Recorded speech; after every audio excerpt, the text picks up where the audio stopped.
Wichita was a wonderful city back in the 1970s.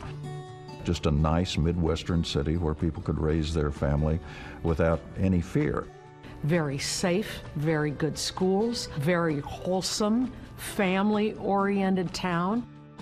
If you want to freeze Americana and go back, then Wichita was very much like that. No matter where you go in town, you will run into somebody you know. Everybody knows everybody. It's a nice town. It's a good place to live and a good place to be the district attorney. Another windy Kansas day. Hello, everybody. Never in a million years did Wichitans think that a serial killer would come from here. Kansas police now say Dennis Rader may be linked to 10 murders going back to 1974. Wichita, in many ways, simply grew up. Suddenly, the life you thought you had has just sort of vaporized. Oh, yeah, like every moment of your whole life was a lie, even back to before you were born. Dennis Rader was born on March 9th, 1945. He grew up an all-American boy playing cowboys and Indians. He was the first of 4 brothers, a very ordinary life.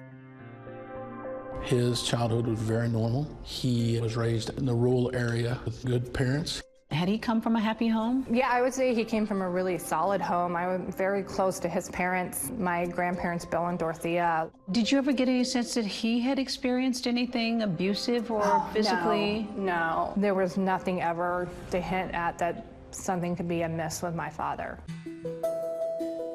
Paula was a member of Dennis Rader's parents' church. My dad and my mom met in the fall of 1970. Rader's mother knew her and knew that Dennis was coming home from the military, and she wanted Paula to meet him. He had just got back from the Air Force. They started dating. They got married 9 months later in May of '71. I think he fell in love, and they were 2 good Christian kids who wanted to get married in the right way, so there was nothing unusual about it. When Dennis marries Paula, she obviously has no idea that Dennis has already been having fantasies and maybe even obsessions about harming other people, killing other people, tying them up, etc. He's already looking inside people's houses. He's stalking people. He's already breaking into people's homes. He's already living a double life. He knew before he met my mom what he was probably capable of. You think he knew then? Well, yeah, I mean, why did he get married? Was it because he didn't want to be that other person, or did he just want both lives? People who knew my parents before February 25th, 2005 would have told you this. Dennis cherished Paula. My dad would tell you the same, still to this day. But he should have known it wasn't going to be forever. Your book is called A Serial Killer's Daughter. Is that how you see yourself? It's taken me a long time to even be able to say that out loud, but that's the truth. This whole odyssey starts on January 15th of 1974. In a little house on North Edgemore. It was the home of Joseph Otero and his wife and his 5 children.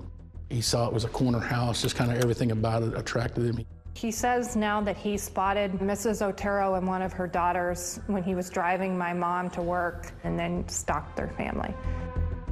The Oteros were a relatively new family to Wichita. They're a family of 7, 5 kids. And the older kids had gone off to school that day, leaving the 2 younger ones at home with their parents. My name is Charlie Otero, and I am the son of Joseph and Julie Otero. My father was a really outgoing, jovial kind of guy, and my mom was a very caring, loving Catholic woman. She was a mother first. Dennis Rader went to the house, he cut the phone line, and then he entered the house. Dennis Rader believed that the mother and the daughter would be the only ones home. He was not expecting Mr. Otero to be there. He was really taken by surprise that 4 people were there that he now had to deal with. He pulled a gun on them, he tied up Mrs. Otero, and then he started to strangle Mr. Otero.